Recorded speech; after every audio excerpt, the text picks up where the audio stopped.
Hello, I hope you're having a great day today.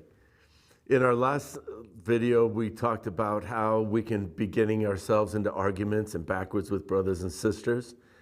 And that we find out that James just says there that, a lot of this just has to do with the fact that you haven't prayed and you don't have things. You don't have the favor that you're looking for, and you see favor in someone else, and it's really easy to get jealous. Listen, it's something a trap we can all fall into.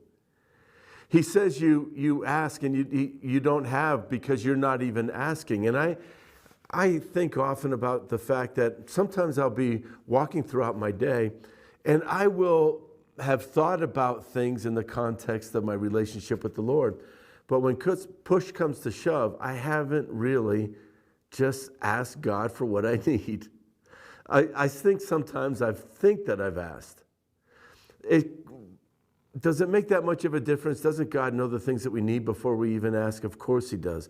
But it's all based upon relationship. And that actually James says there are some things that we don't have because we never asked. So sometimes I'll find myself reminding myself to pray and just say, God, you know what? I've been trusting you and believing that you're going to do something here, but I realize we never really even talked about it. I love the relationship piece that we have with God. And so the Lord is saying to us that we have to remember to stay in that constant communion with God, to let him know what our needs are. Because why? I can get really frustrated that I'm not experiencing what I thought I would experience with unfolding favor. And then I have to remind myself, man, I never really talked to the Lord about it.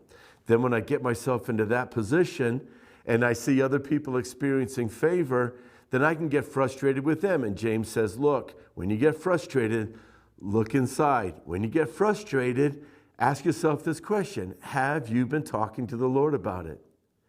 Then in James chapter 4, in verse 4, he says this. James is not messing around. He says, you adulteresses, do you not know that friendship with the world is hostility toward God? Therefore, whoever wishes to be a friend of the world makes himself an enemy of God. Let's put that in the context here.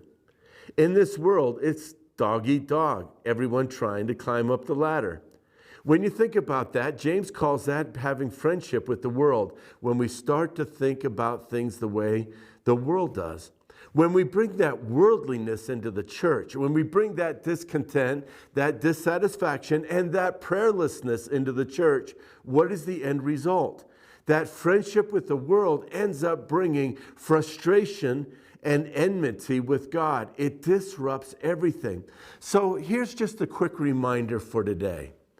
If you are agitated, if I'm agitated, what do I need to do?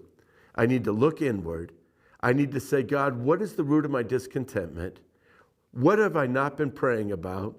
What worldly attitudes do I have?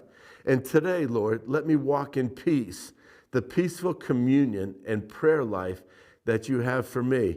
Today, Lord God, keep me in a place of prayer